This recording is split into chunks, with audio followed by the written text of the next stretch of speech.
Guten Abend, liebe Gäste aus der Universität und aus der Stadt. Ich freue mich, dass Sie wieder so zahlreich da sind.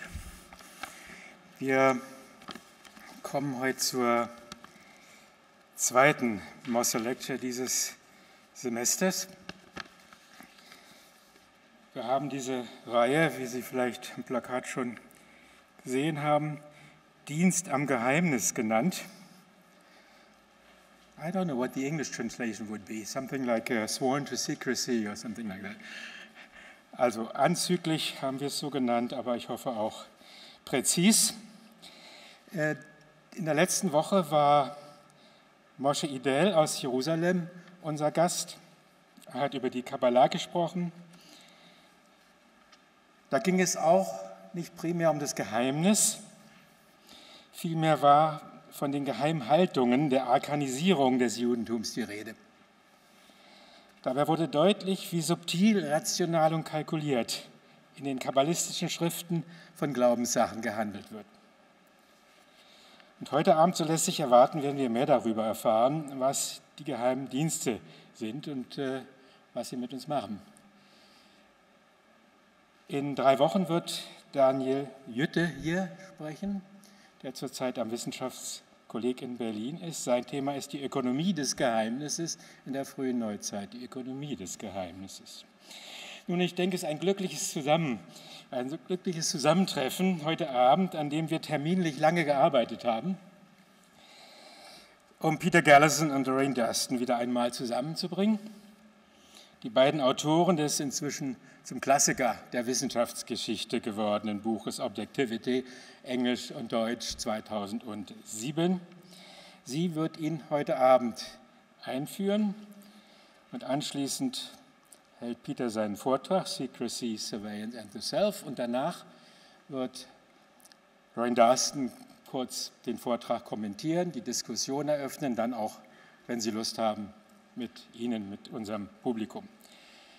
Lorraine Durston ist bekannt, berühmt und geliebt dafür, dass sie die sachlichen und nüchternen Begriffe und Arbeitsgebiete von Vernunft, Wahrscheinlichkeit zum Archiv, zur Statistik, zu spannenden Wissenschaftserzählungen macht, staunen lässt, so jedenfalls habe ich sie gelesen, staunen lässt über all das Wissenswerte, was da zu finden ist.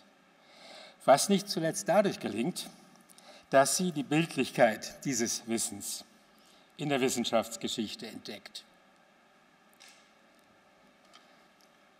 Gut, der Preise, Ehrung und Orden sind so viele und so erdrückend fast, damit mit der Nennung all dieser Ehrungen will ich Sie heute nicht noch einmal beschweren.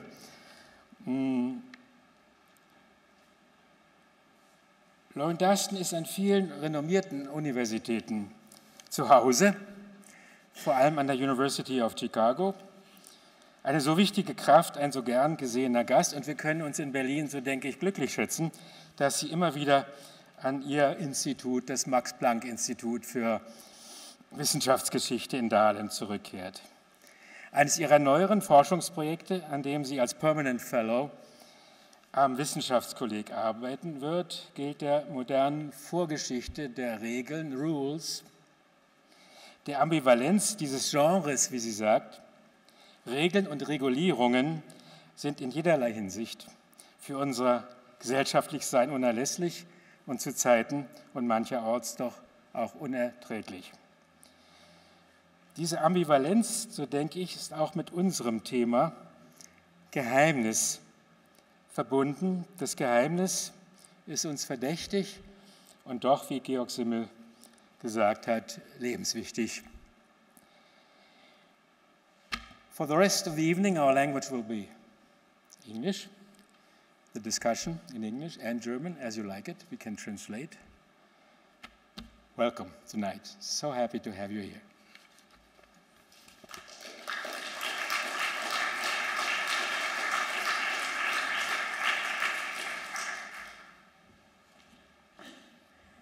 Vielen Dank, Klaus. Ich bin der Mosse Foundation und Thyssen Stiftung unendlich dankbar, dass die Peter Galison nach Berlin gebracht haben und mir die Ehre und die Freude gegeben haben, ihn einzuführen.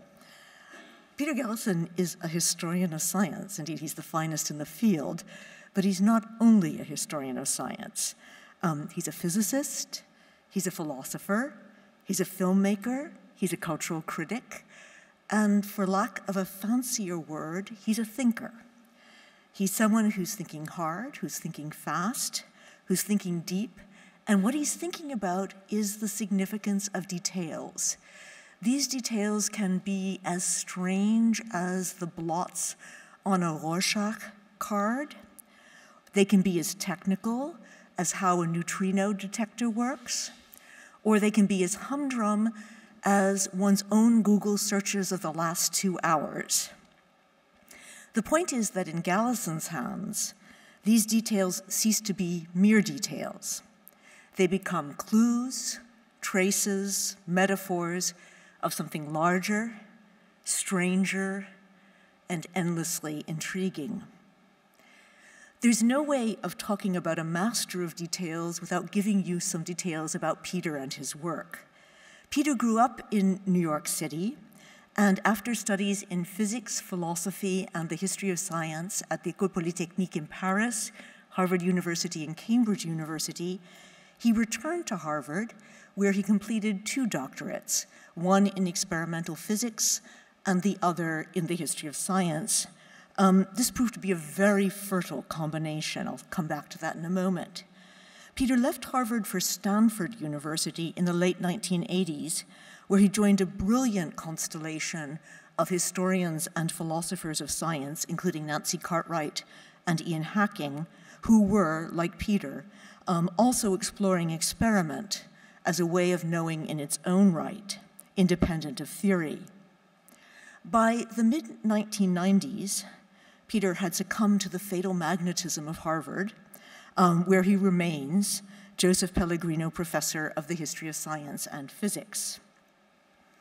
But if his institutional affiliation has remained fixed, this is certainly not the case for Peter himself nor his subsequent work, both of which are in perpetual motion. Peter just recited his itinerary for the next 3 weeks to me. I do mean perpetual motion.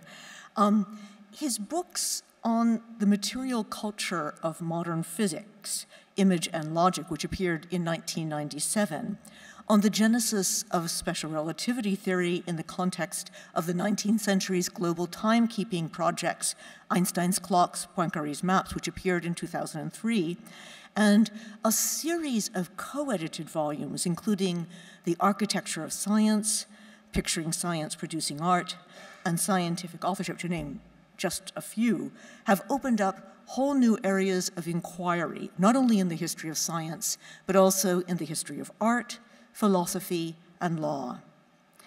In Peter's copious spare time, he has made 3 films, the newest of which, directed with his Harvard colleague Rob Moss, Containment, has just been released, and I hope we'll soon be able to see it here in Berlin. He's also collaborated with several artists in exhibitions and installations, most recently with the South African artist William Kentridge in The Refusal of Time, which was shown at the Dokumente in Kassel and at the Metropolitan Museum of Art in New York.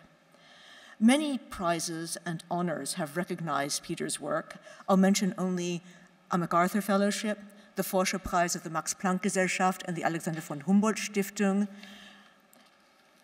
and the Pfizer Prize of the History of Science Society.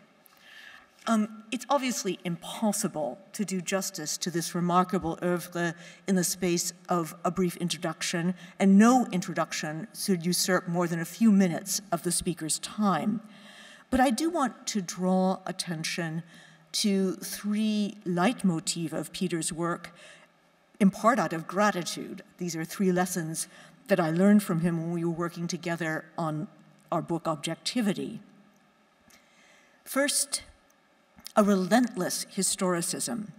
Ever since his earliest work on experiment, How Experiments Ends, which appeared in 1987, Peter has been giving allegedly eternal ideas and practices of the scientific pantheon a history which is rich in context and contingency.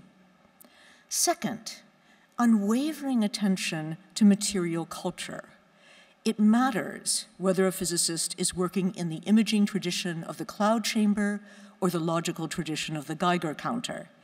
It matters that experimental equipment is improvised, held together with duct tape, and only works some of the time if you're lucky.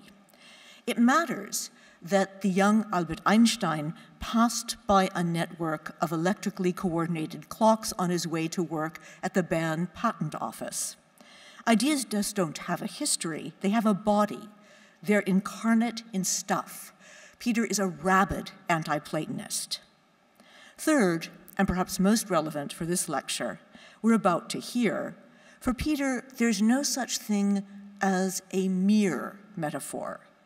Metaphors emerge from the crunchy, colorful, cacophonous texture of experience, and they also return to it. They are rooted in the world, and they can change the world, as we're about to hear. Peter, we look forward to the talk.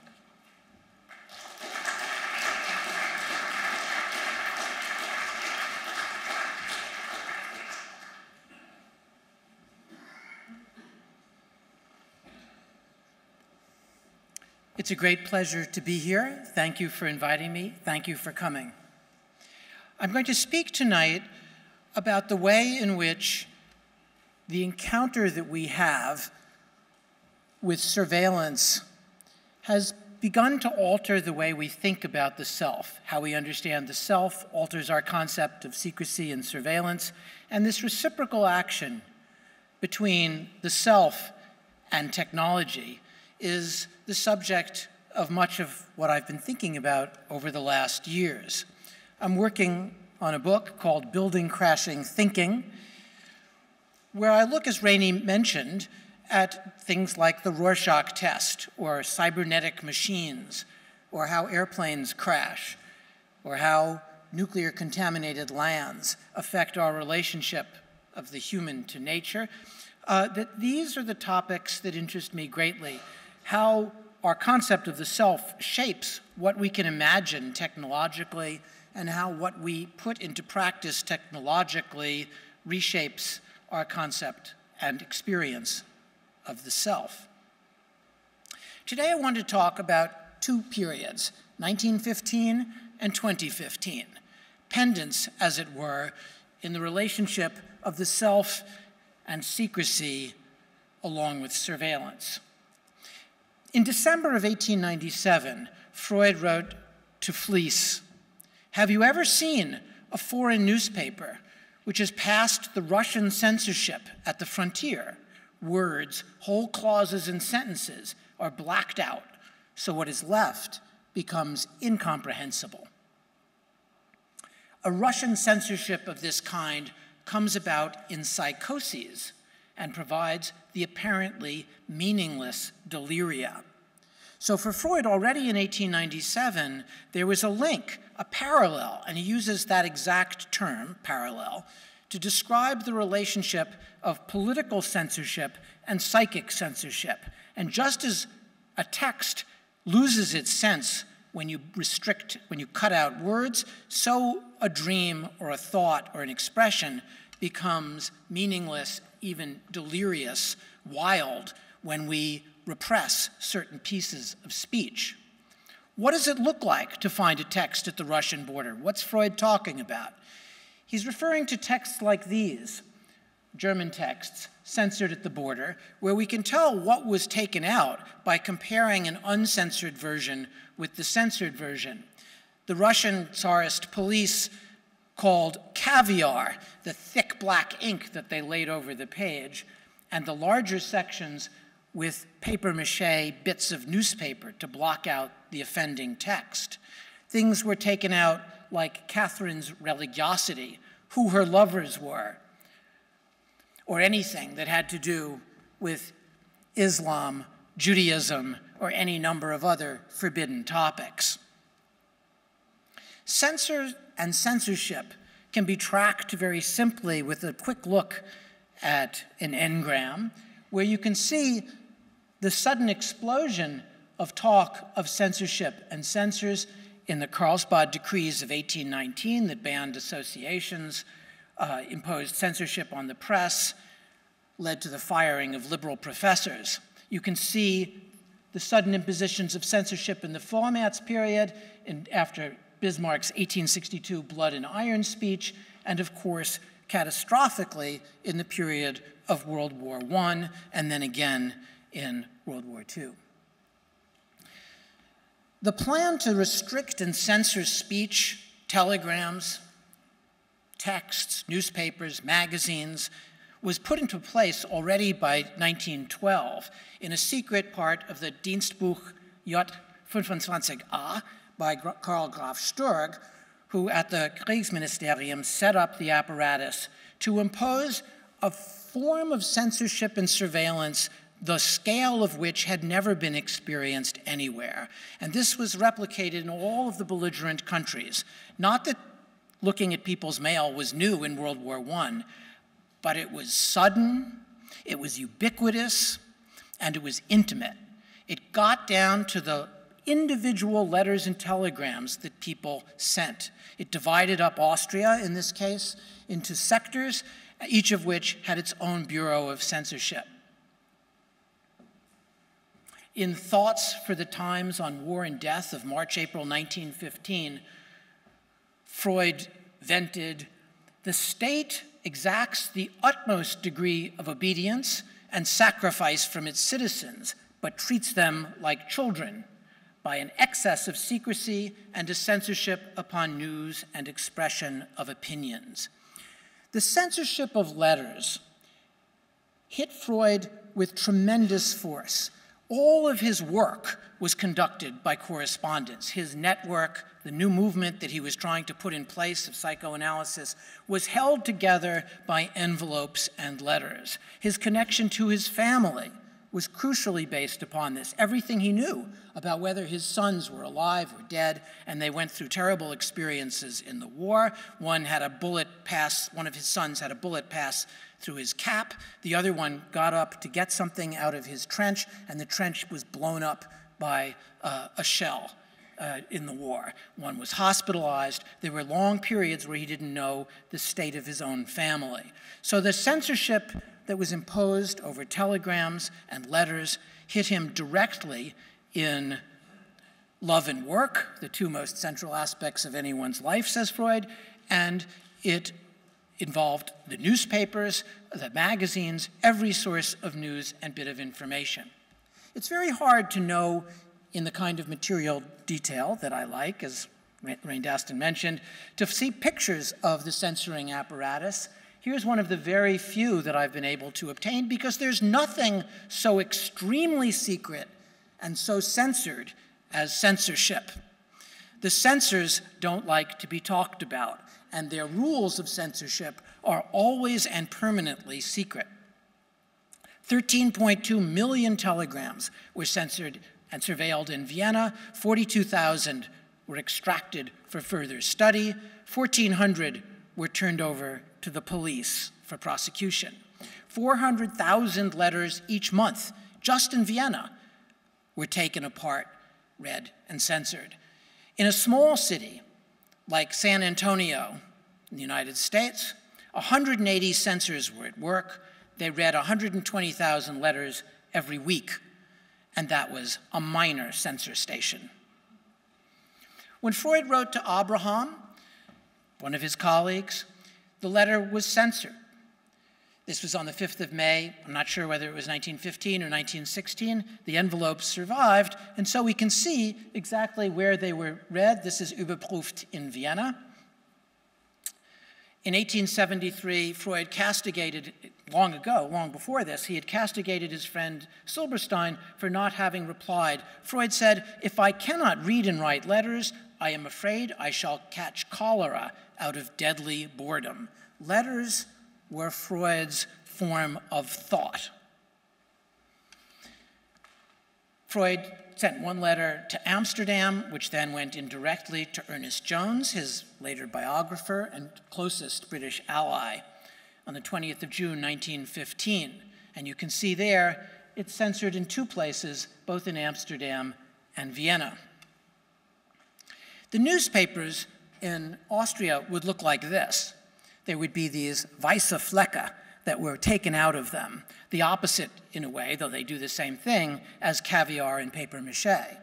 The Germans were more clever. The Germans required that the text was prepared, then the censors would take them out, and the writer had to rewrite the text to make it look as if nothing had been removed.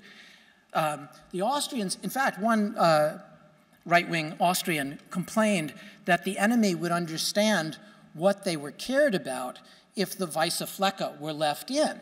And he cited the disaster of the French, but spoke admiringly of the Germans, who knew how to do this better. Both of these methods enter into Freud's way of thinking about our psychic processes. Secondary revisions, where we overlay to forbid us from actually seeing the action of the censor, and sometimes the sudden omission, as in Freud's letter to Fliess from 1897, where something is missing. A phrase simply makes no sense, for instance, in language, or a piece of a remembered scene disappears. One of Freud's closest correspondents, Lou Andreas Salome, had a constant concern in their exchanges about the nature of censorship. They worried constantly about who was reading, what things were taken out, what was delayed.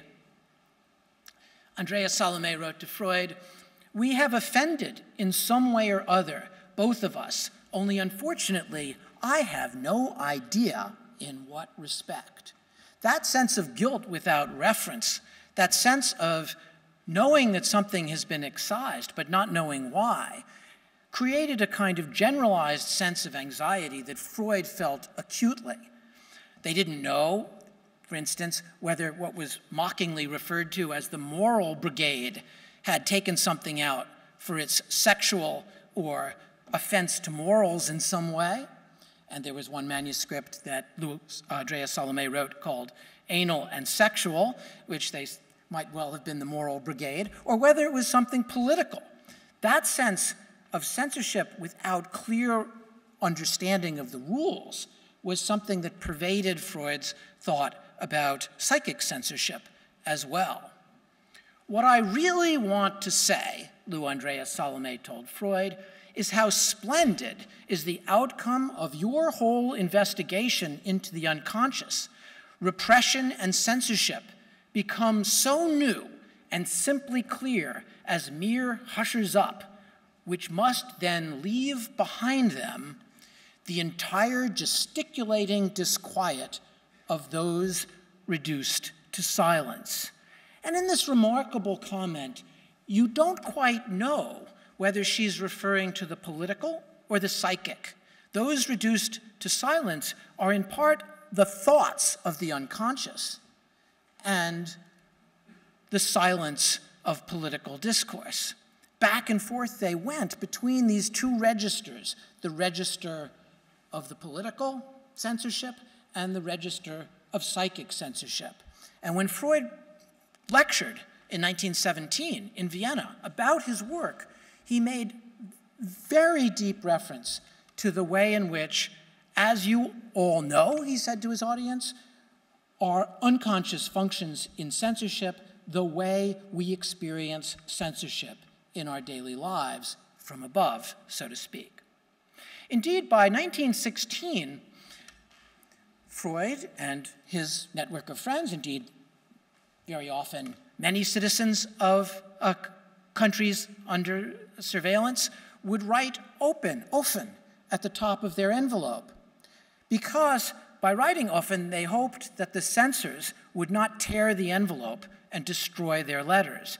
So it was perhaps a little like our experience going through airports in the surrender position. It's saying, I am open, nothing to hide here.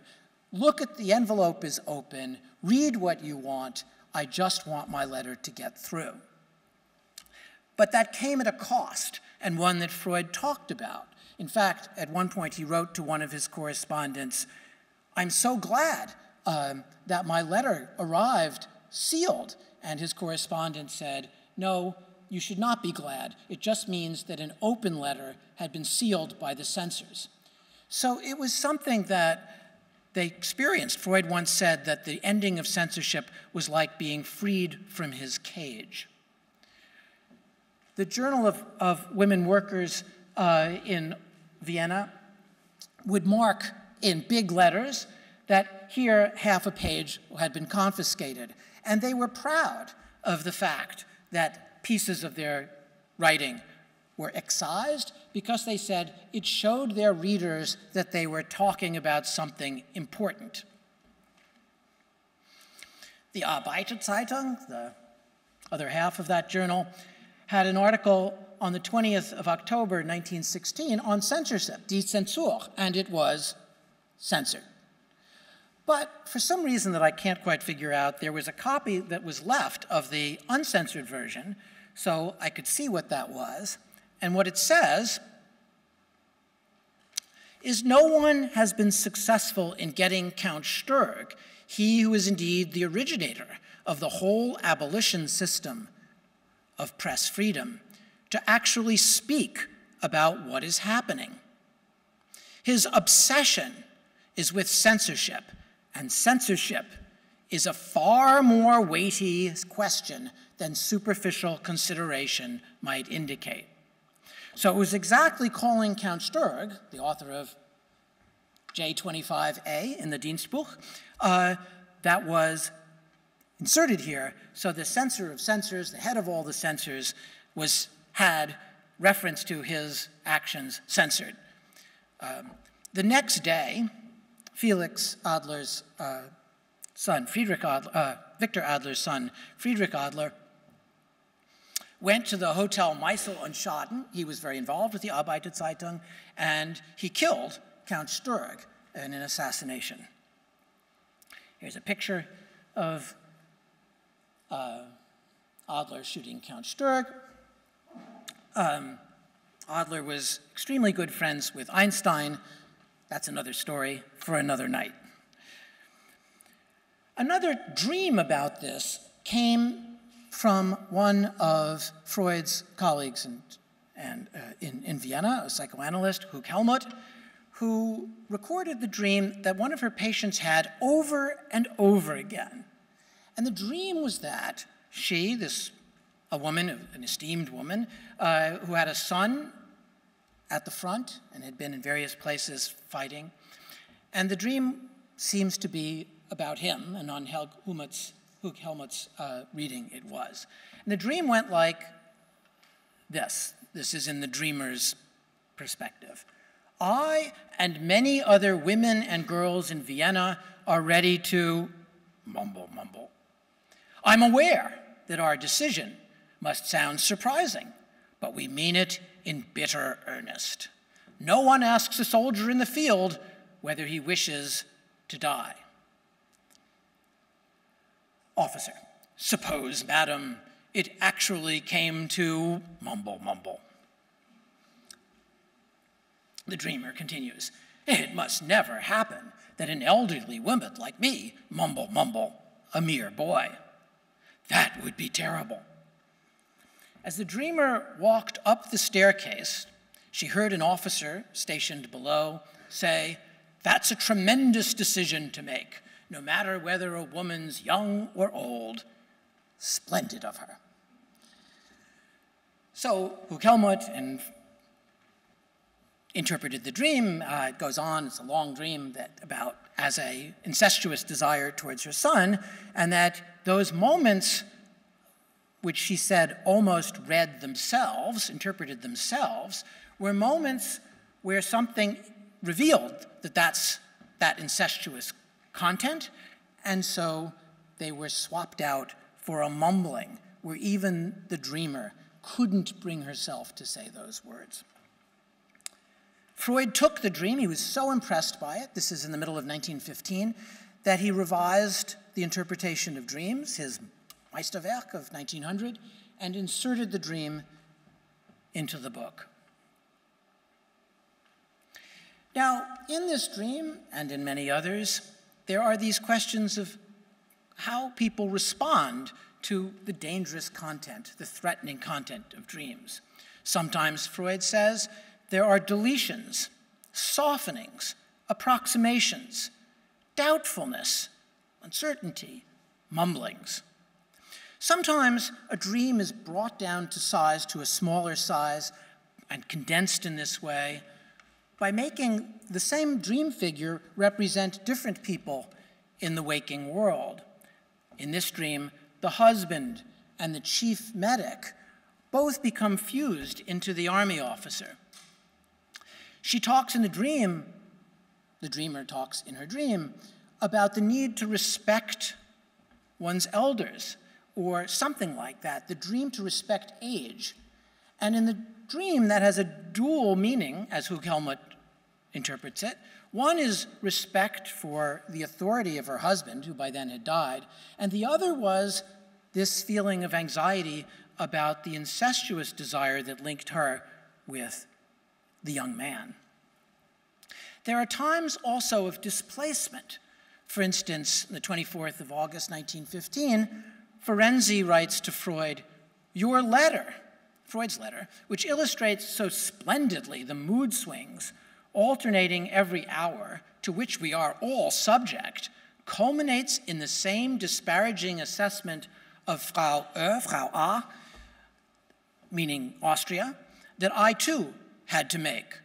That substitution, that displacement, which everyone learned in time of conflict and censorship, was a form of evasion, just as the condensation can take multiple meanings or anxieties, like respect for age, and condense them into one thing, so too displacement could swap one thing for another. And everyone learned to do this. This was a technique that people began to routinize in their experience of everyday communication. There's also something that Freud refers to in different ways, but might be thought of as concretization, making things concrete that are abstract. The unconscious mind, Freud says, does not traffic in abstractions. It needs to put them in some concrete way, just as the unconscious does not traffic in the negative. To form some idea of the difficulty of making things concrete, Freud says, let us suppose that you have undertaken the task of replacing a political leading article in a newspaper by a set of illustrations. Freud knew this very well. He read illustrated magazines with some enthusiasm. People and objects, not a problem. You want to talk about a gun, you make a picture of a gun. Not a problem. But your difficulties, Freud says, will begin when you come to the representation of abstract words and of all those parts of speech which indicate relations between thoughts. The kinds of thing that he might have in mind, for example, was this 1914 article in a popular Viennese political magazine called Die Muskete, where it says, it shows you this image. There's a scientist and a figure from the Tsar or one of his henchmen from St. Petersburg, and it says, "Wird sich der neue Zwilling auch frei bewegen können?" So he's talking about this new laboratory twin that they've made, one Slavic and one Austrian. So the empire, if in every way duplicative in structure, was this artificial thing that had been created. So will this twin, this laboratory product, be able to move? And the scientist replies, "Ist nicht nötig, das besorgen wir von Petersburg aus." So you see in this cartoon this attempt to represent concretely this enormous abstraction of the Austro-Hungarian Empire, this doubling of parliaments and police and censor, everything, only now made into an image that in its materiality captures that abstraction. Freud used these various considerations, looking constantly at his own experience and the experience of his audience in the face of this ubiquitous, sudden, and intimate intrusion upon his life, to rethink how he imagined the mind. And just as he would get these letters constantly double censored, once in Vienna and say, again,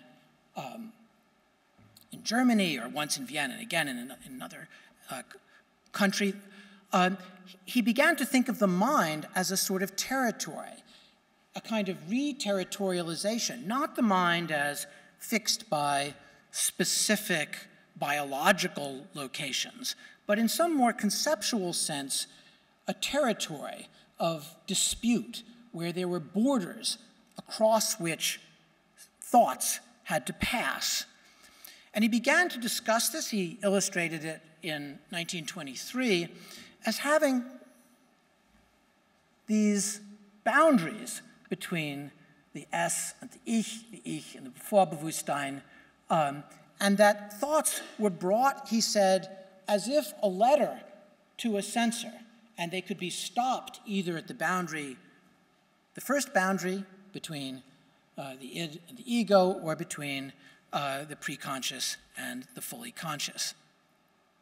I'll come back to this image again and again, but for now let it stand for a final way, not just the techniques of evasion, of condensation, of displacement, of concretization that we use to evade the postal, telegram, newspaper censorship of World War I, but also a way in which the mind itself is seen as disputed territories with its lines of control that need to pass or to block thoughts as they move like a courier with his or her letter across those bounds. I will come back to all of this in a moment, but first I want to turn 100 years later in our calendar to our situation in the immediate past. In 2000, the National Security, the NSA, began to report that they had a problem, that all of the techniques that they had developed over decades were now fundamentally challenged. Communications, the NSA wrote, and this is year 2000, are mostly digital, carry billions of bits of data, and contain voice, data, and multimedia. They are dynamically routed, globally networked, and pass over traditional communications means such as microwave or satellite less and less. Today, there are fiber optic and high-speed wireline networks, and most importantly, an emerging wireless environment that includes cellular phones, personal digital assistants, and computers. Encryption is commercially available, growing in sophistication and packaged in off-the-shelf computer software. The volumes and routing of data make finding and processing nuggets of intelligence information more difficult. To perform both its offensive and defensive missions, the NSA must, quote, live on the network. And one of the slides that was released in the Snowden disclosures, and I'll use a yellow boundary to indicate that I'm quoting a PowerPoint slide. So this is a PowerPoint slide of an NSA PowerPoint slide, or other intelligence agencies. And what they said was, we need a new collection posture. You could sniff it all, and they tell you about what program does it, called Taurus. Know it all, collect it all, process it all, exploit it all, partner it all. A sense of absolute ubiquity at a scale that even the Kriegsamt in Vienna could not but have dreamed of. Among these many programs to sniff all, was something called identity intelligence. This is again a slide from this period, incomplete deck that was released, but it's called Identity Intelligence, Image is Everything. One of the things that they say is that in their PowerPoint, that there are 3 categories of sniffing that you need to do to establish identity. Biometric and biologic, data that shows an individual's physical or behavioral traits, face, iris, fingerprints, voice, gait, you recognizing somebody by digitizing their way of walking so you can pick them out of a crowd from a camera. The British are particularly interested in that. The biographic, data that documents an individual's life history, their name, date of birth, address, school, military service, and so on. And contextual behavioral, data that captures an individual's interaction with the external world, all those digital exchanges, travel, financial behaviors, their social networking. And then they drew a remarkable slide, one of the most remarkable that I've ever seen. It's this. The biometric, the biographic, and the contextual joined at the middle by the red profile. I will come back to the red profile and what it means.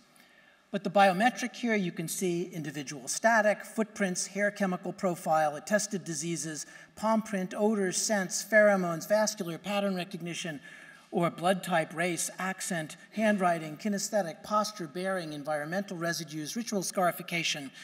It went on and on. Iris scans, now routine, were part of that, but just one part. There are volitional changes to the body, things that a person might choose: insertions, pocket litter, ritual scarification, posture, bearing, speech, handwriting, microgestures, typing, pattern, rhythm, genetic, immunological markers, inherited diseases. There are biographical elements, for instance, that include the core personal, social security number, National Health Service, nom de guerre, cohabitants, guests, attested phobias, tastes, education, employment, judicial involvement, who might be living with or near them, cohabitants, including guests, servants, boarders, employees, acquired traits, judicial, convictions, civil actions, address warrants, contextual, travel, charities, residence, phone numbers, rituals, visits, associates in the business world or social clubs, fraternities, sororities, event attendance, and so on. Media production, what do you upload, what do you download?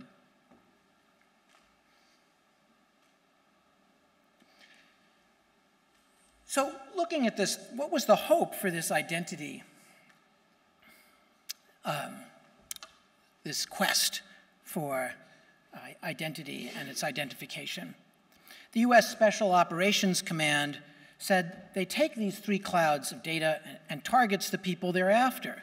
I2, identity intelligence products, enable real-time decisions in special operations worldwide, as their joint publication 3-05 puts it. The NSA had a simpler way of capturing that idea. We track them, you whack them. Now, you might think that identity was something secreted below, hidden, isolable from the kind of everyday external availability of our interactions with the wider world.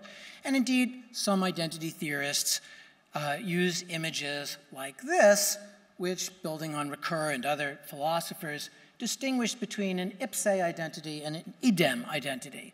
There was a kind of explicit me, or that was easily accessible from the outside, and then an implicit me, things that might be deduced from that, and then the I, the coveted, closeted, protected, willing center of our selfhood that was somehow in a separate domain, safe from the inquisition of prying eyes of the outside. So the digital partial identity, you might say, was just a way of capturing some of my superficial movements, say, in the outside world. But more and more, we know that this separation is extremely artificial. You might say, what does it matter if exactly where I am for how long is measured because your cell phone sends out that data to lots of companies all the time? Well, it might make a difference that there are large corporations whose job it is to combine your data from where you are, say within a store, what you're looking at, how long you spent in front of that new music system that you might be looking at, and joins that with your online behavior by having you use a discount card, for example, which gives ways of attaching itself both to your online and then your physical presence.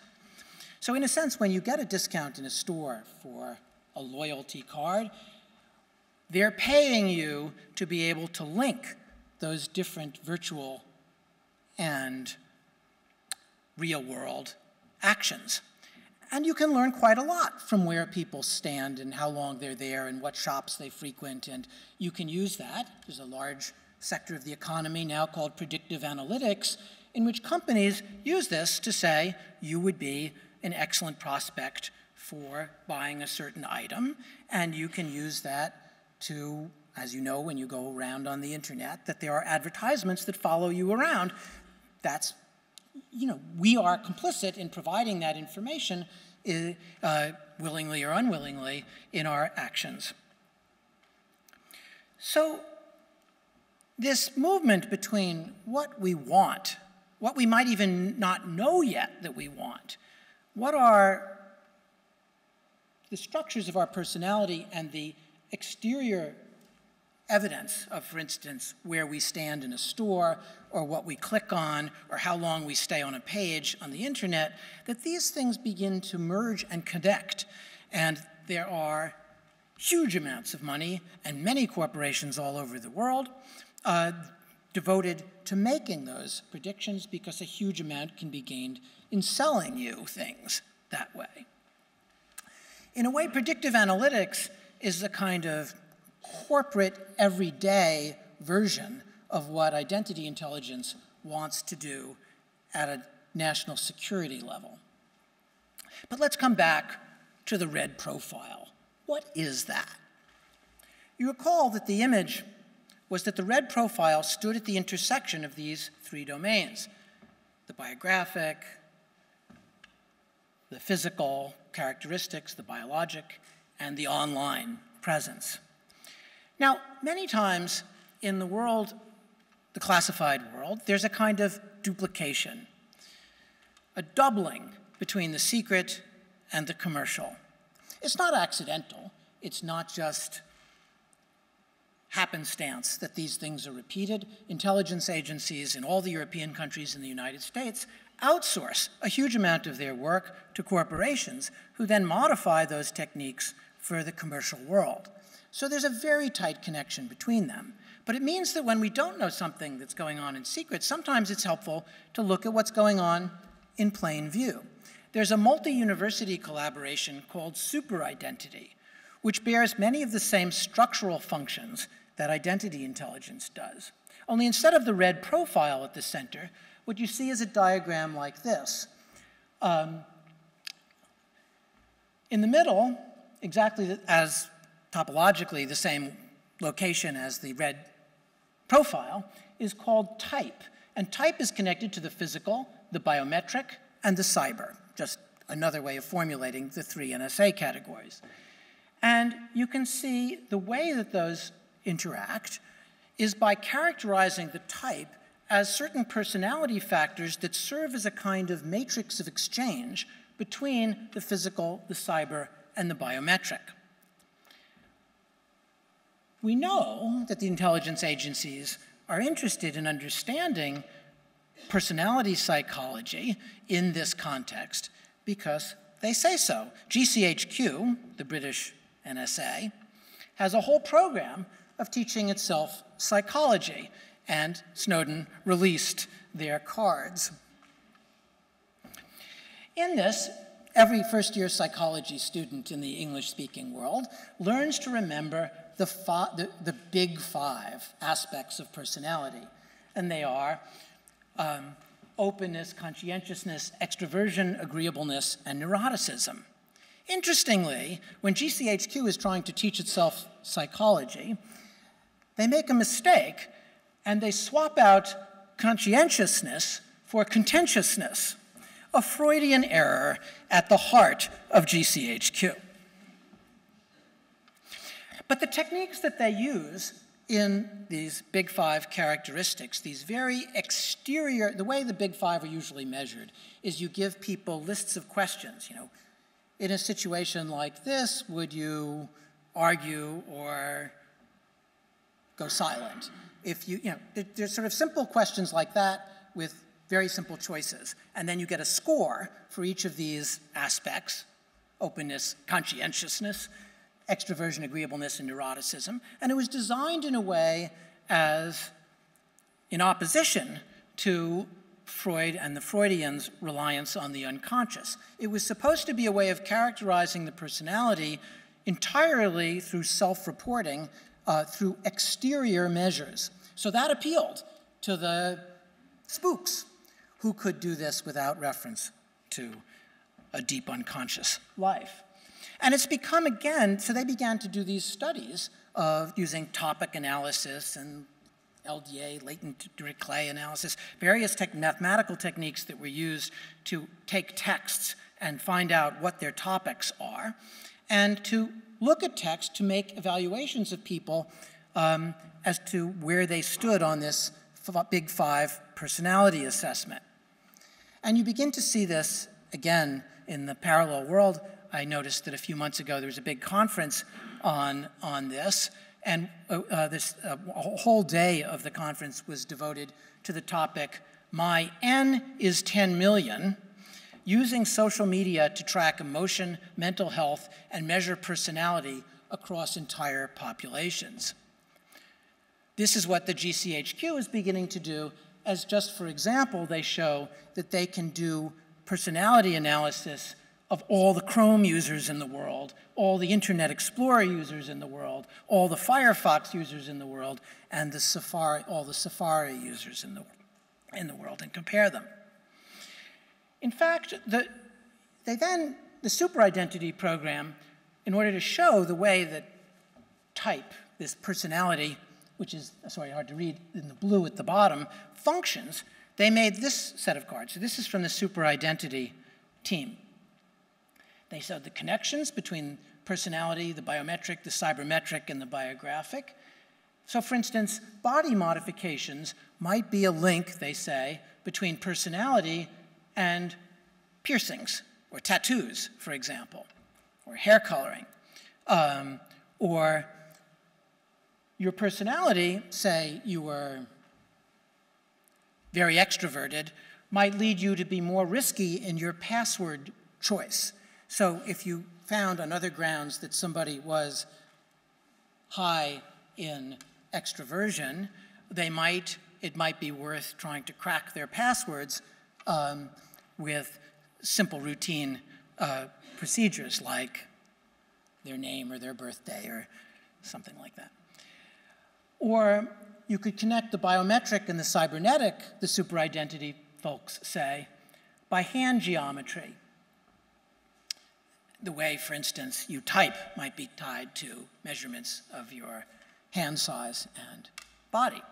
So this helps us fill in what identity intelligence is trying to do by using the personality as a kind of matrix, a connecting spot, a kind of transactional set that tells you how to go from the biographic to the biometric to the cybermetric. And that personality then became simply, characterizing the personality told us how to link. So if you knew something about the biometric, you might learn about the cybermetric. If you knew something about extroversion, you might learn something about online behavior through password riskiness. Look what becomes possible, the superidentity collaboration says. Identity in discrete domains, but when linked, we can use one piece of information to predict another. We can cross domains. Marketing does this all the time. You buy product X, you buy product Y. But intelligence, that is to say the intelligence services, and the superidentity consults for both the police and national security, is yet to do so in a robust way. So here's not just things flowing from the intelligence community through their contractors to the private sector, but using marketing and saying we can use these techniques to shape how we conduct intelligence. So in light of this kind of scooping up of data, both commercial and national security, how in the years since Snowden, or since 2000, 2001, do people respond? What become the routine actions that people become more and more habituated to as forms of evasion? What's the analog, if there are some analogs, to the parallels that Freud suggested? Ideas of substitution, concretization, or condensation. What are the techniques that we use all the time in the face of our perception of a sudden, ubiquitous, and intimate surveillance that we know, since Snowden, if not before, that our governments are keeping track of all this information, that it's part of some archive for the long run, not just what we read on the internet, how long we spend on pages, what kind of communication we have, our email, what we upload, what we download, our texts back and forth to our family or friends. What do we do in response to that? Well, let me start with an example that I draw from my own experience, because one of these is a certain form of self-censorship. Not long ago, I was sitting at my desk, and I heard that a bomb had gone off at the Los Angeles airport at LAX. And they said it was a carbon dioxide bomb. So carbon dioxide is neither explosive nor flammable. I didn't think that made any sense at all. So I did what I always do, which is started to type into Google carbon dioxide bomb. And then I stopped. I thought maybe I shouldn't type in carbon dioxide bomb 3 minutes after it was announced that a carbon dioxide bomb had just gone off at LAX. And in fact, there are words that will be flagged, and we know they are. We even have lists of those words that will be flagged. If you look up dirty bomb or some hundreds of other terms, it will pop up somewhere, maybe many places. So I began to think about this, and finally I thought, I've made a film about the CIA. I've interviewed people in CIA headquarters. They know who I am. It's not going to be a surprise to them. I'm not flying deep under the radar. So I went and I looked up carbon dioxide bomb, and it turns out to be the stupidest possible bomb. It involves putting dry ice in a bottle, and eventually the gas makes the bottle break and explode. So it can be dangerous. I'm not saying it's not, but it's not a big bomb, and it doesn't involve a property of carbon dioxide, hitherto unknown that it was explosive. Another form of self-censorship related to this, and you can see it by looking at these forbidden words. Take the 282 flagged search terms, like radioactive bomb, and a group at MIT tracked these using Google Trends before and after the Snowden revelations. So it was known by people that follow these things and the articles about them that there are these terms that are monitored. And in the US, there was a drop of 5% compared to the 50 most frequent neutral terms that people look for. Well, that's pretty interesting. So people suddenly became more aware after Snowden of the extent of surveillance, and they responded by being maybe the way I did. Maybe typing in carbon dioxide bomb wasn't such a great idea. There's other kinds of self-censorship. The International Writers Association, PEN, surveyed some 500 of their members, and about 1 in 6 of them said that they actually, since the Snowden revelations, had pulled back on certain things that they might have written. In my limited experience, one writer the writers who feel the most chilled, who are the most cautious, are friends and colleagues who write about the Middle East. Another said, I have felt that even to comment on the Snowden case in an email would flag my email as being worthy of being looked at. I would hesitate, another wrote, to express in writing understanding for anti-American sentiments, and as I suspect that expressing such understanding might make me suspect in the eyes of the American security apparatus. There's another kind, so one is self-censorship in all of these different ways. What we look for, what we go get, what we write in our tweets or emails or texts.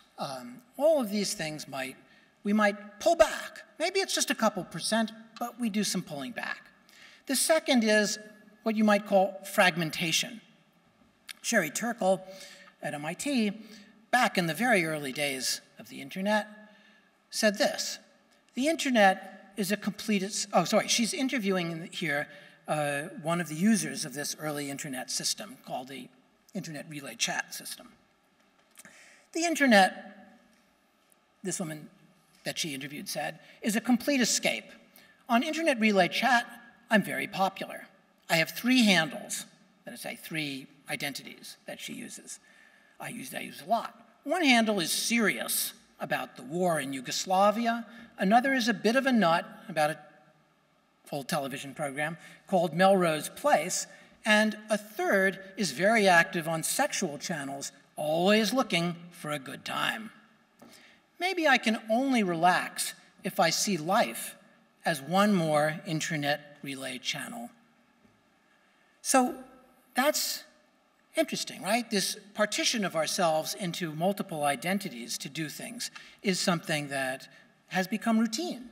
And people have different ways of expressing themselves in political, on game channel, in our more complex current internet, taking on different identities is quite common, for better and for worse. It also seems to allow kind of a viciousness to the kind of partial personalities that people adopt often on the internet, as we've seen in Gamergate and other vicious attacks on women internet game designers.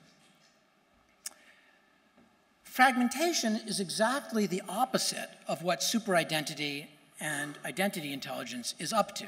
It's like the battle between anti-spam software and spam software. The anti-spam software is always trying to get one mathematical jump ahead to stop the spam, and the spammers are trying to stay one step ahead of the anti-spam so that they can sell it and make money, because nobody will buy spam if it's all being stopped by a filter in your system. And the same is true for the battle between encryption and decryption and many other aspects of internet behavior. So superidentity and intelligence identity are trying to combine those partial identities that many people are using to try to disaggregate themselves to, in a way, find spaces outside of the surveilled. Superidentity says this in one of their reports: you could be, by turns, an office worker by profession, a fan of a football club for recreation, and a playground parent. Unifying these various selves, these various partial identities to the computer scientists, carried the possibility of amalgamating them into a complete sense of who someone might be. So these are these British universities like Southampton, Oxford, computer scientists who see it as a project to try to bring together these different partial identities. How could you tell that the playground parent, the office worker, and the football club fan are actually the same person? How do you combine that information? What are the signals that those texts are in fact from one and the same person? So the person doing the fragmenting is trying to break apart their self, and the defragmenters, so to speak, who are the superidentity folks, and through them the police and the intelligence agencies, are trying to pull them back together. The intelligence agencies might want to know, for instance, who this voice is on the jihadist posting board and how it relates to other presences elsewhere in the virtual or real world. Now, you can see the anxieties that the revelations about surveillance created in other quantitative ways. For instance, we leave in our searches a marking of the things that we've wanted to know. And there's a way in which, if you take a look at your search histories, you'll find a diary there more detailed than the most detailed diary that I could ever imagine writing. So I just, for instance, I looked up a random day a few months ago, and I could see searches like every few minutes, every 20 minutes or so, of looking where I might run, or where an exhibit is that I wanted to go to, or something I needed for my work, or where a figure was that I might use for a talk I was preparing, or what some political dispute was that I didn't understand, or what a piece of history was, or what the population of Portugal was, whatever it was. It's a kind of moment-to-moment record of thought. And all of that is there, and the intelligence agencies scoop it up, because it's a very useful thing from their point of view. So they developed a certain number of techniques and search engines, like DuckDuckGo, that was designed to delete and to keep no record of your search activities. And you can see, as I've posted here, I went back and got the data from, you can see the Snowden revelations, you know, moment by moment, and how in July, July of 2013, the number of users of this DuckDuckGo search engine, which didn't record your search history, leapt from 1.7 to 4 million a day. So people responded. Now you could say, well, does the intelligence agencies or non-intelligence agency contractors really get that much? Or maybe it's not that effective, or maybe it's not predictive. But the point is that people responded with, a lot of people responded by this other technique of erasure. There are other forms of erasure. Tor, the onion router, which was developed in the context of the American military, and which has a series where your message is re-encrypted over and over again as it goes from server to server, making it extremely difficult, but not impossible, to crack. And in fact, the intelligence agencies generally love Tor, because it's like when the mobster Dillinger acid burned off his fingerprints and then left his fingerprint on a table. You didn't need FBI headquarters. You just said, oh, look at that. Acid burned off main finger, that's Dillinger. And the intelligence agencies use the attempt to erase as a signal that you've got something to want to erase, and they're scooped up for special consideration. So you see here, again, around at the time, precisely at the time of the Snowden revelations, that the use of Tor went from 0.8 million to 6 million a day. And then as people got tired of trying to use Tor, it sort of falls off somewhat. But again, people notice this. They responded to it. There are techniques like Please Don't Stalk Me. It's a Twitter app that lets you fake where you are. So you can say, here I am in Hawaii having a great time when you're on Unter Linden. And you can change all of that data by design. These sorts of programs have become more and more popular. So that's another form of erasure. Yet a fourth form is the sort of desire to forget me. Article 17 of the European Data Protection Regulation says if you fill out a form, if your request concerns more than one result, provide the URL for each result you want deleted, and an explanation of why the inclusion of that result in search results is irrelevant, outdated, or objectionable. We will not be able to process your complaint without this information. And then they explain what you say. This page should not be redacted. This should not be included as a search result because, and then you fill out what that is. As of about 8 months ago, Google had received 150,000 requests covering 500,000 links and agreed to block 170,000 of them, 42%, which is quite a significant number. There are a lot of people who want a lot of things forgotten.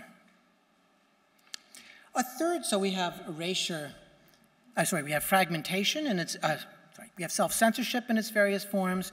We have fragmentation, erasure. There's another very interesting form of response to surveillance that I think you find a beautiful example of in a conceptual artist, Hassan Elahi, Bangladeshi-born American, and you might call it over-disclosure. So Elahi was lecturing and showing his work over in Europe, and he came back to the United States, landed at Detroit Airport, I think it was 2002, and he was pulled aside for questioning. And it was upsetting for him. And so he said before each trip, he would call up the FBI and he said, yeah, I'm going to Paris, I'm going to lecture on this, here's where I'm staying, don't bother me. And this became more and more elaborate. And then he said, I'm going to put a tracker on my foot and I'm posting the information about where I am at every moment on the internet. Then he said, I'm going to photograph every meal that I eat, every bed that I sleep in, every toilet that I piss or shit in, and I'm going to post these all. Everything's there. As he said, here you go, FBI. If I cut out the middleman and flood the market with my information, the intelligence the FBI has on me will be of no value. Making my private information public devalues the currency of the information the intelligence gatherers gather. So you have these different techniques. There's differences between extracting digital information, white spaces, caviar, rules of censorship, instructing people to use the same kind of ink as the underlying message that you're crossing out so no acid will be able to remove the censoring marks from the underlying material. There are techniques now for everything from complicated Bayesian analyses and topic analyses and tracking mechanisms.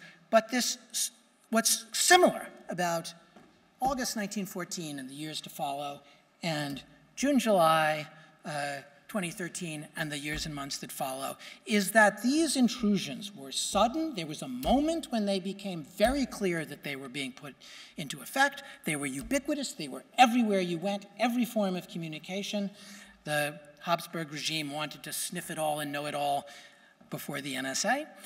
And then it was intimate. It got all the way down to those connections between Freud and his son, or Lou Andreas Salome, and her family back in Russia. What you see in these two cases are different forms of response in managing the self in response to this sudden, ubiquitous, and intimate intrusion.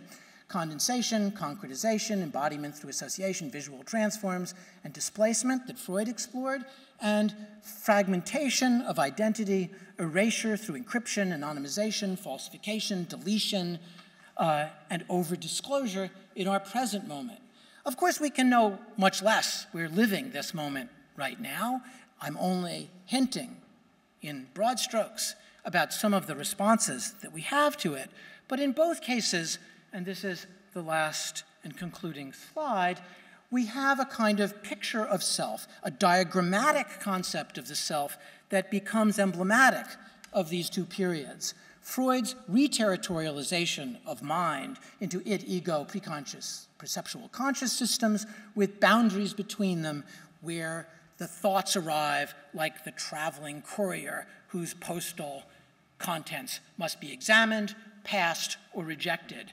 And we have the red profile that stands at the middle, this transactional self, not the hidden I that lies behind all of our outward manifestations, but the self simply as a kind of matrix of exchange, a kind of junction point between the biometric, our online presence, and our contextual selves.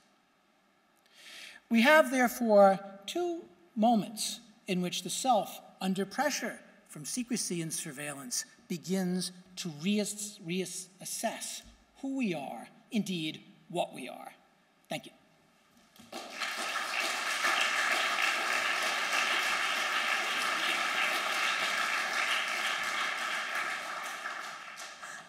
I have 3 questions to ask you, and I'll just emblematize them with a rubric each. One of them is cat and mouse.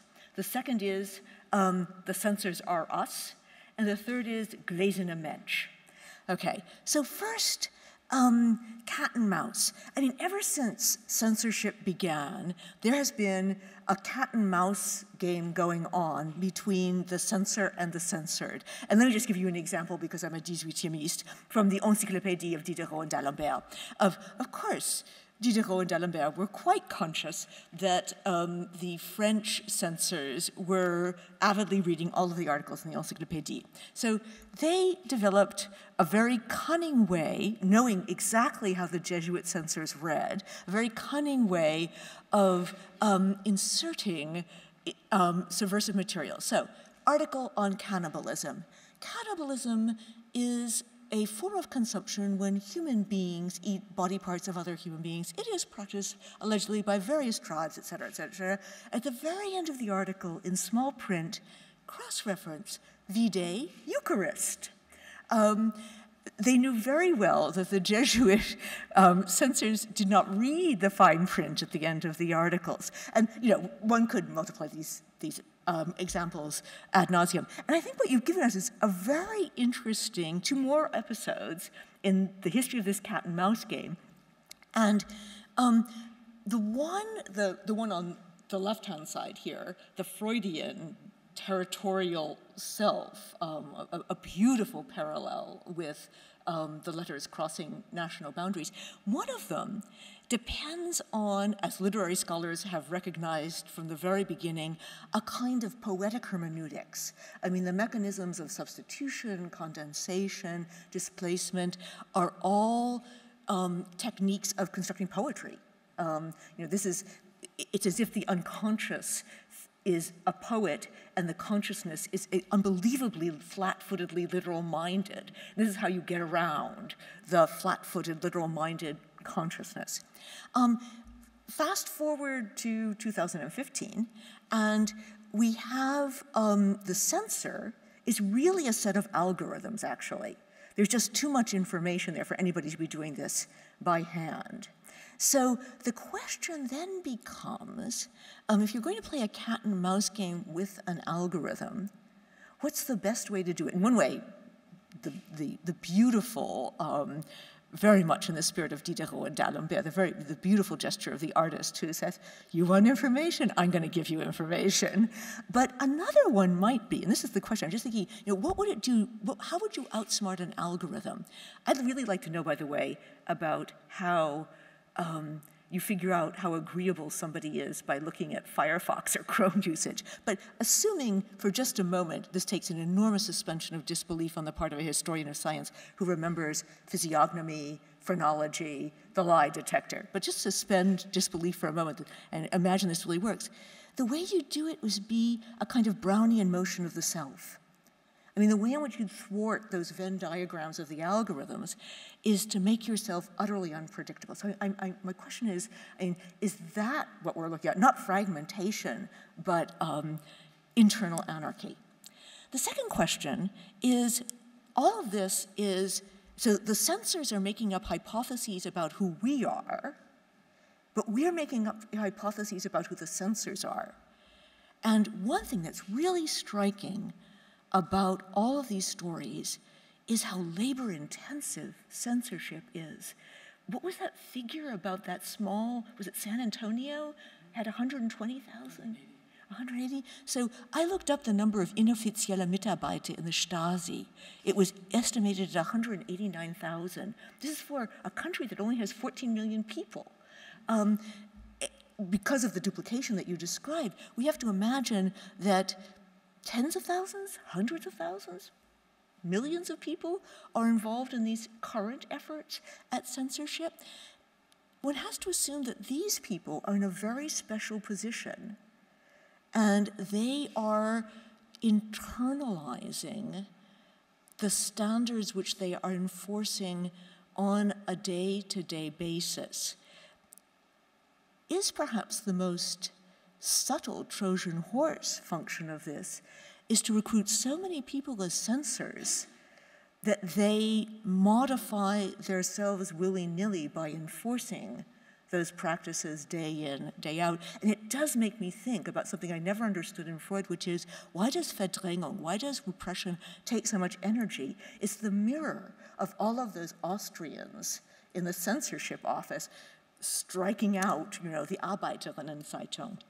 And the third question concerns Gelesene Mensch. I think you told me this a long time ago, that in the 1920s, when plans were being drawn up for the League of Nations, one of the architects wanted to make it a bit like the dome of the Reichstag, transparent. Is that right? And the idea was that what one wanted to do in an enlightened polity was to make sure that diplomats no longer had diplomatic secrets, that you were going to X-ray them.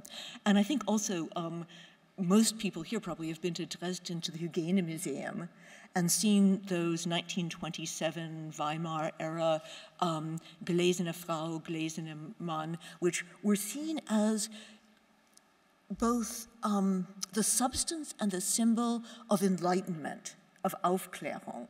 You know, to make things transparent was to make them clear, to whittle superstition and fear down to size.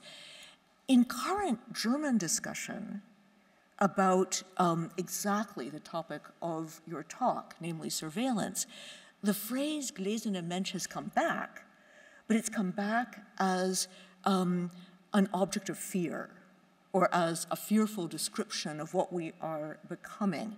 And I guess the last question is about, is the value of transparency mutating before our eyes? That is, it was, to begin with, a demand that enlightened citizens made to their governments. And now it's a demand that governments are making of their citizens to be transparent. And has the time come, all of these techniques are techniques of opacity, to bring back opacity? So the cat and mouse game is, I think, deeply embodied in this story. The intelligence agencies are tremendously worried that they think they're losing the surveillance game, actually. And they think they're losing it because the number of different forms of hiding and penetrating networks and so on ranges from the 15-year-old in the basement of his parents' house to the government of China. And so they feel as if they're completely overwhelmed. And so they wonder, is there a science of cybersecurity that will transcend any particular move in the cat and mouse game? But they kind of know that that's not very likely, and that what, in fact, all of us, in some ways, are doomed to, no matter what side of this we're on, is a kind of constant back and forth, like spam, anti-spam. And in the spam, anti-spam system, the anti-spam people take examples of spam, and then they try to get some machine learning algorithm to cluster them, to figure out what the rules are, what the correlations are that join them together and differentiate them from the non-spam.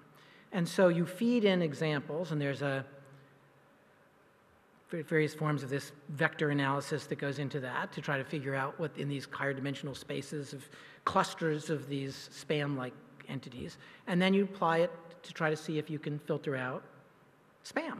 And the anti-spammers try to guess what those censoring or blocking algorithms are, and then they try to fix their spam with words that would not normally, that would pull it out of the pack of the cluster.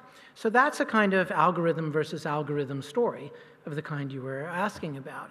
And encryption, decryption is another such algorithm versus algorithm never-ending battle. There's never going to be a ultimate solution one way or the other to decryption or encryption. Every encryption is going to lead to a decryption, and decryptions will lead to new and more powerful encryption and so on. I think with transparency, there are, again, a kind of duel between governments and citizens that you see, certainly in the United States, between, for instance, people taking movies of the police when they enter into an African-American neighborhood, and the police wanting transparency to get access to information about the people in those neighborhoods. So there's a kind of duel going on, and in fact, sometimes it's duels of iPhone images. So the police will have cameras on their bodies, and the citizens will have their iPhones out, and then each of them sends them to the news, and there's a kind of a struggle over whose depiction makes transparency in such a way as to support their case. And you have these groups like Anonymous and WikiLeaks and Snowden and all of these revelations, which are an attempt in some ways to try to force information out from the government, and the government's trying to force information out from the citizens. So I do think that there is a kind of agonistic relationship over transparency. Transparency isn't just on one side, although on one side there's overwhelming force and resources compared to the other. And so I'm not equating them, I'm just saying that this struggle continues with ever new techniques of prying information out. Now, one thing that I just want to say one last thing before we continue, which is that I don't think that there's a formal analogy. In fact, I think it can be dangerous politically to see secrecy as a form of privacy for the state. And then oftentimes you'll see the advocates for vast amounts of secrecy as saying, well, governments need secrecy because they need to deliberate just the way you or I needs to be able to think about our relationship with our brother or sister or husband or wife or boyfriend or girlfriend in such a way that we wouldn't want those thoughts completely disclosed, that we protect ourselves with privacy, and so it is with governments. But they're not equivalent. And I think that there are sometimes analogies of scale that actually are disanalogous when they're pushed in a political sense. But that's a longer story.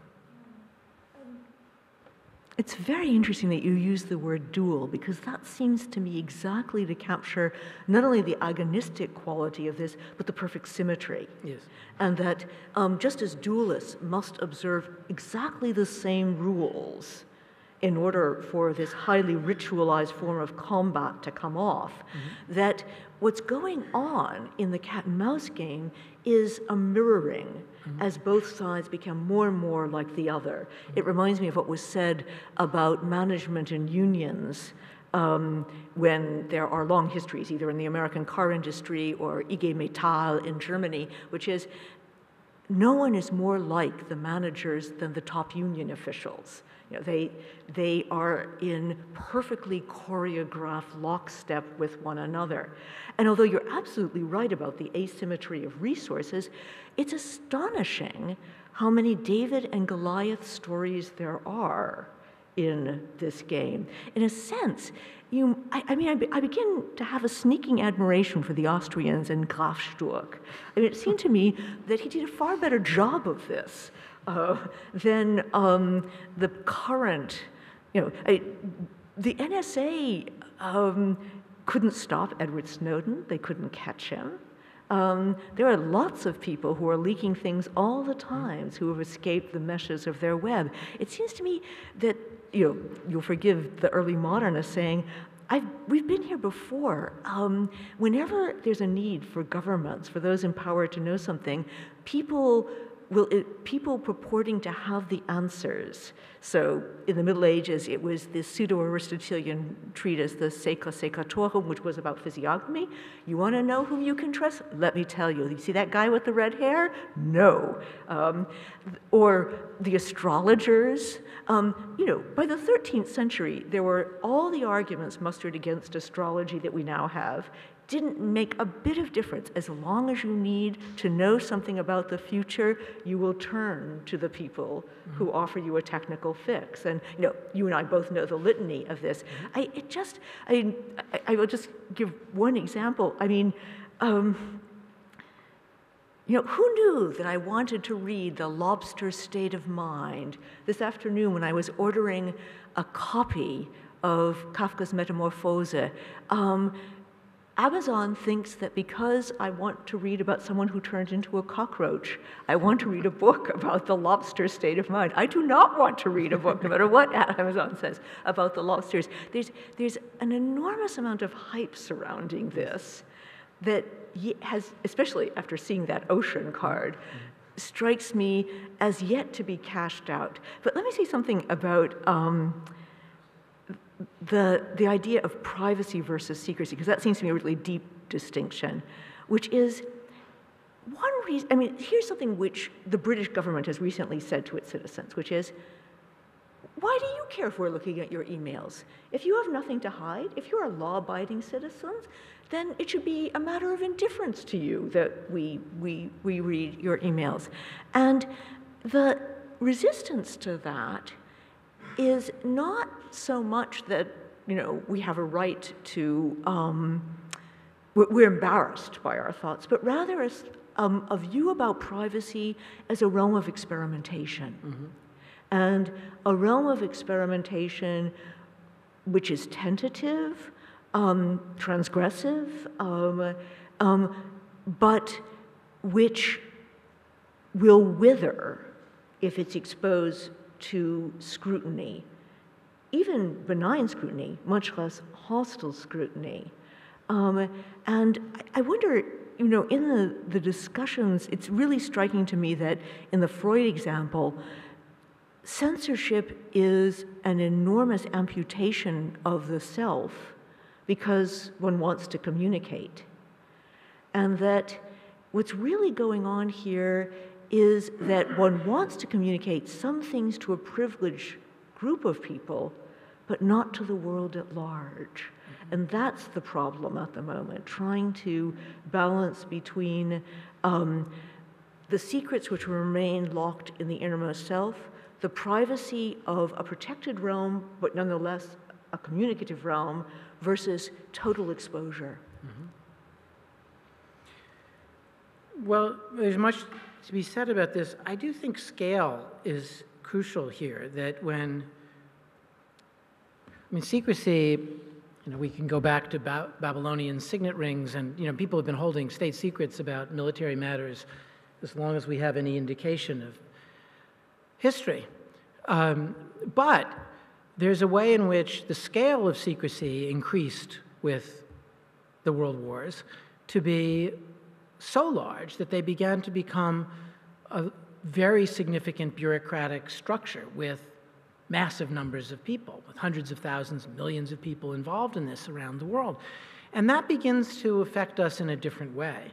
And I think that in the way that one of the things that I'm most interested in is that it's these multiplicity of small actions that we take in communicating, in deleting certain things, in swapping a word out for something else, in being hesitant to send a tweet or a text or something to post, or changing the wording, or not saying something over the phone but softening it, that it's those micro actions of self-regulation and alteration that interest me, because they, coupled with the suddenness of these impositions in August 1914 and this moment in post-Snowden, that these things have got our attention. Maybe if they had gone on in the slow, increasing way that they had been before, not September 11th, 2001, not the Snowden revelations, but just a kind of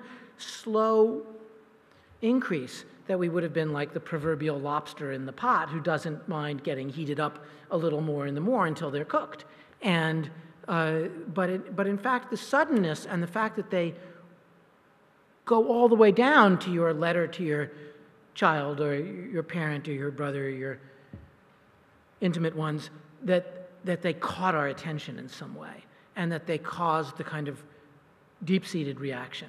So I think and then even if they'd been sudden, and even if they'd been ubiquitous, if they hadn't gotten into our intimate affairs, we might have said, well, if people want to regulate the discussion of what warships are parked at Hamburg Harbor, who cares? It doesn't really get at me.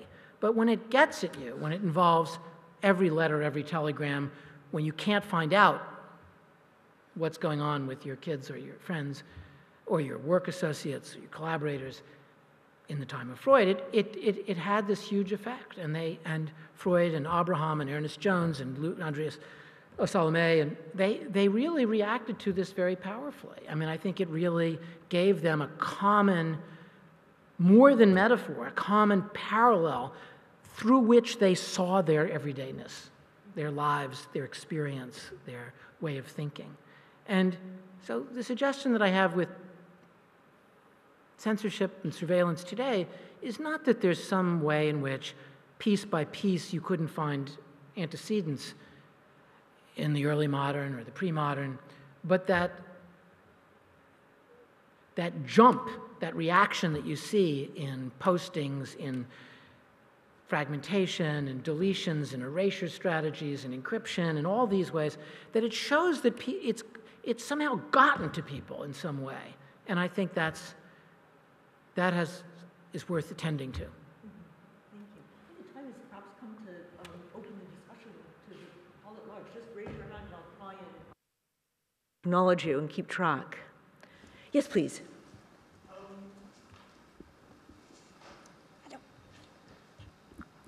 Please say your name, just so we have an idea of. Yeah, so I'm Alan Smart. I'm an architect here in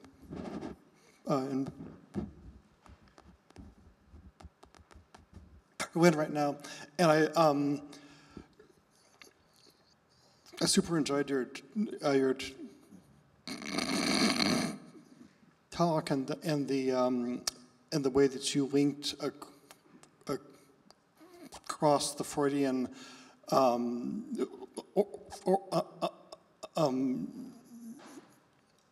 actually the Freudian kind of mapping of the psyche, and then Freud's own kind of letter writing in this process across history. But it seems like that there's, as you kind of mention at a couple of times with the ocean slide, and then in this kind of difference between the censoring and the monitoring of populations, either your domestic one, but ones which are not, in this state of the military, or ones which are foreign or kind of enemy, and that being involved in kind of like ideological issues and kind of matters of content, and then this other kind of like spying and kind of information, and so it was interesting that there's this point where the Freudian kind of a theoretical analytic mode that attempts to get into the subject and which it's analyzing and kind of understand it in the way that Foucault says the psychoanalysis it was just one more way of them making you talk. And then there's this other thing where you kind of wonder what the censor who read Freud's letters knew about what he was reading. He's some Austrian guy. This is really like, heavy stuff. And so what does he know like to censor? And then now we have this kind of big data idea that we don't have to know what they're saying. And we don't have to know, and we don't have to like read their like weird fanatical literature and rhetoric. We can even like not have enough translators which know all these languages, but we can watch the chatter and the kind of mass potentials of all this. And this, this weird kind of refusal to like understand. And so there's a shift from like the paranoid state that sees and feels everything and to this kind of like autistic like violence state that doesn't understand but then has this mechanism of matching patterns. Is that the question? Yes. Like, how does this, like, is there this kind of a split? And how does this break down and manifest now, if so? I would say two things about the data mining, which is characteristic of our time. First, that when GCHQ or those other examples that I gave talk about doing analysis of whole populations or of subpopulations, that's not the only thing they're interested in, although there is an interest in trying to gauge, say, what's likely to happen in Yemen. So there are attempts to try to use these profiling techniques about populations, say within a city or an area. But they were mainly what I was getting at was that they are interested, the GCHQ has an interest in being able to quickly assess some notion of a personality structure without going to 10 million people and asking them one by one a set of 20 questions that will allow them to grade on openness, conscientiousness, extroversion, and so on. And so they want to be able to use texts. I mean, this is your question too, is they want to be able to use a corpus of texts and to use word choice and, and sentence structure and other things like that in an algorithmic way to give you scores on these OCEAN 5 categories. So they want to be able to do it partly as a matter of efficiency and data availability, even by individuals, and ultimately to be able to link texts between these different domains, say between postings on an email channel, an email identity, and a chat room. And so whether they work or not, I mean, that's the goal. I mean, that's what they're trying to do. It's essentially a form of algorithmic style analysis that they're trying to use, where the personality structure is used as a linking function between the behaviors online, the biographical information, and physical traits. So personality is really reduced to something very thin. It's not, it doesn't involve the unconscious at all. It's about these categories the big 5, these ocean categories, are not invented by the NSA or GCHQ. They're from the 30s and 40s, and then they get changed in the 50s. But they're something that doesn't require, in fact, any knowledge of the person. What the intelligence agencies like is that they're amenable to algorithmic address in a way that Freudian analysis would not be. So really it really is like a kind of matrix. It's like saying, you do this online, you use these words online, and you have these kind of exchanges, and your sentences are of this length, and all the other characteristics that you might say about writing, and you see similar things in these other domains, and then you use personality as simply a junction box to try to correlate those, to help you link these various things together. So personality is actually, it's not very much. It's thin. It's just a data exchange. It's a transactional picture of the self. Almost just a mathematical coordination mechanism. But what the claim is that you don't, just like in predictive analytics, you don't need to know your deep desires to know that if you buy this book, and this book, that even if you didn't want the lobster book, that statistically enough people will want the lobster book who bought Kafka, that it's worth making that sort of prediction. So that's why there's money in this domain, and that's why what the Superidentity Project, the civilian analog of the identity project that's classified, but the Superidentity Project is trying to take these marketing techniques, these superficial coordinations, and to use them to make predictions about future behavior and to give that to the police or the intelligence agencies. So there is a kind of thinning out of the self that's involved here, and the arguments for it are this neoliberal they're commercial. It's a commercial argument that if you do certain things, you're likely to do certain other things. And whether that's valid when extended beyond the purely economic exchanges of buying things online or buying things in stores or going on certain, if you go to Machu Picchu, you're maybe likely to take a vacation in X place. Those sorts of correlations are worth a lot of money if you can get them right. We've been told that we should end around 9 o'clock, but I think we have time for one or two more concise questions. Yes, please.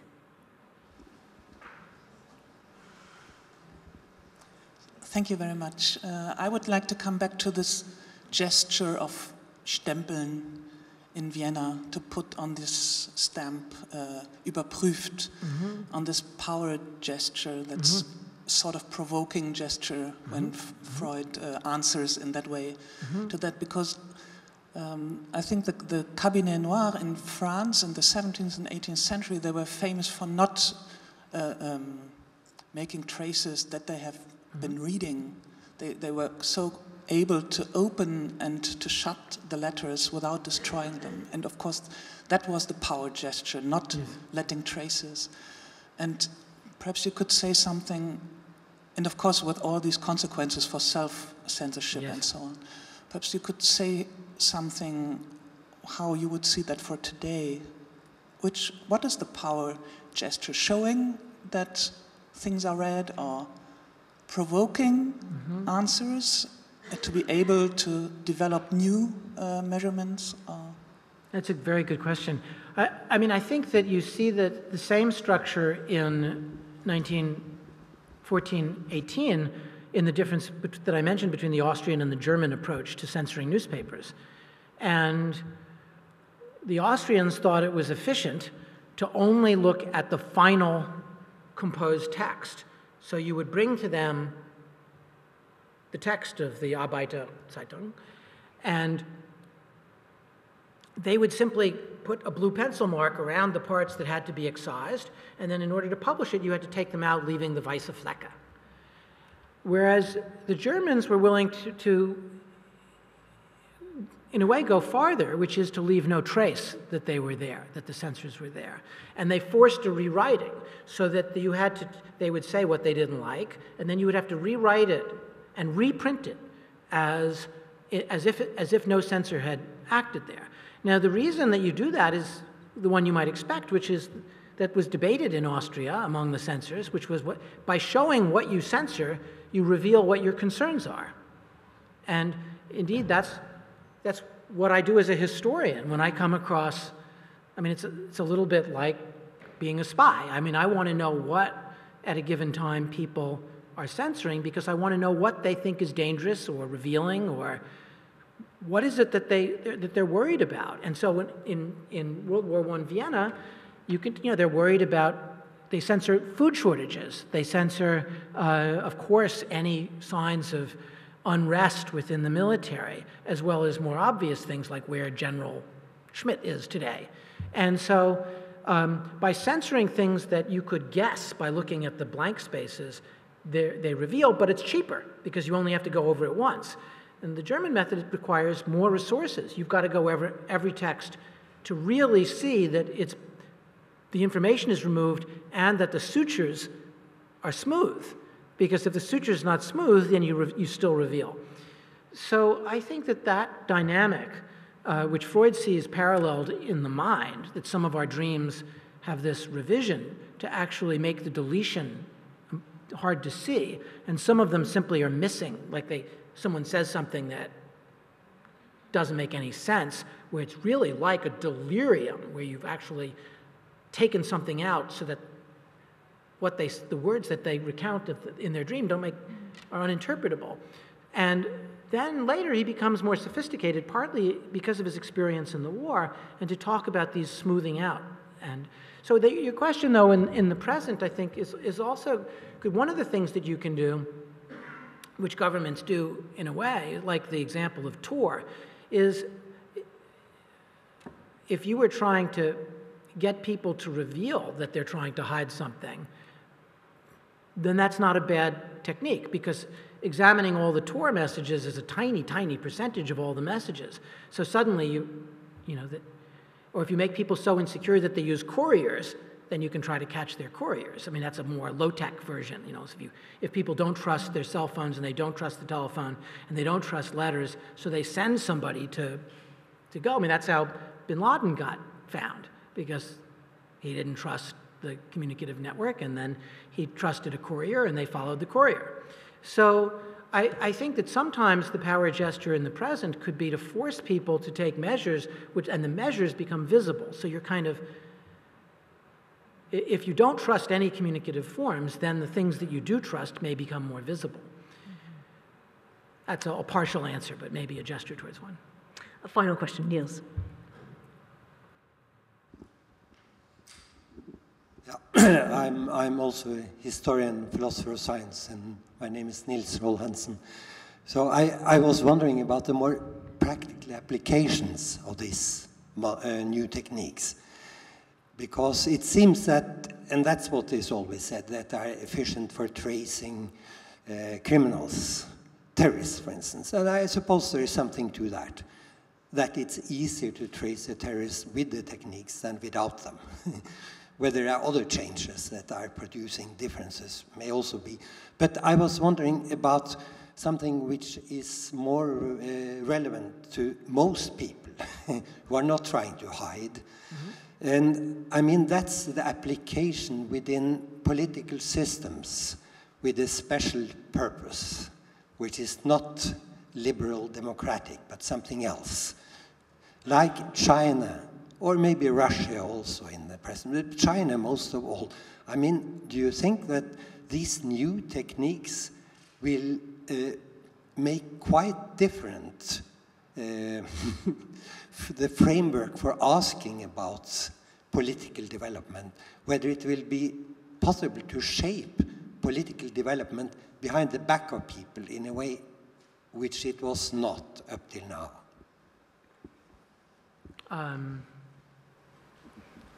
So let me make sure I understand the question. The question is whether these techniques would reshape the actions of authoritarian countries in their monitoring of their citizens? Was that the question? No, I wonder if it would give new possibilities beyond what they've had before. It seems like that would be the case with this quite new kind of technology. Yes. You can trace people in very different ways. Yes. Form them in quite new ways. And I think that it's worrisome in all sorts of ways. I mean, the European and American governments, for instance, gave encryption methods to Iranian dissidents in some years ago when there was a significant resistance to the regime there, and the Iranian government used just this technique, let's call it for short the Dillinger technique, is the people that were using these encryption techniques suddenly became visible, and they got into a world of trouble, and some lost their lives. So I think that these techniques do enter into the circulation. The Chinese government has a very elaborate system for monitoring and censoring. There's a program that one of my colleagues at the Harvard Law School, Jonathan Zittrain, designed, where he used crowdsourcing to identify where and what kind of censorship is active. So you can go onto this site that he has, and people report what they're not getting. Like if you can't get the Süddeutsche Zeitung in some town, you report that, and where some article is gone or something like that. And then a map is in constant change, showing you the boundaries of where there's censorship very active at a certain period and about what kinds of things are being censored. So that there's actually, so visibility is used also in response to the actions of these authoritarian governments in deleting certain information. So I think both things are happening. You have very elaborate new forms of authoritarian use of these techniques, and then new forms of making visible the things they're trying to hide or the mechanisms of rendering things invisible. So it's, I don't know, it's hard. I certainly can't say where this will be in a few years, but I just wanted here to point out that we do respond to the sense that we have of ubiquitous surveillance in ways that perhaps sometimes are not completely visible even to us in our own communicative actions. That seems to me exactly the right note to close on. Join me in thanking Peter very much. Thank you very much.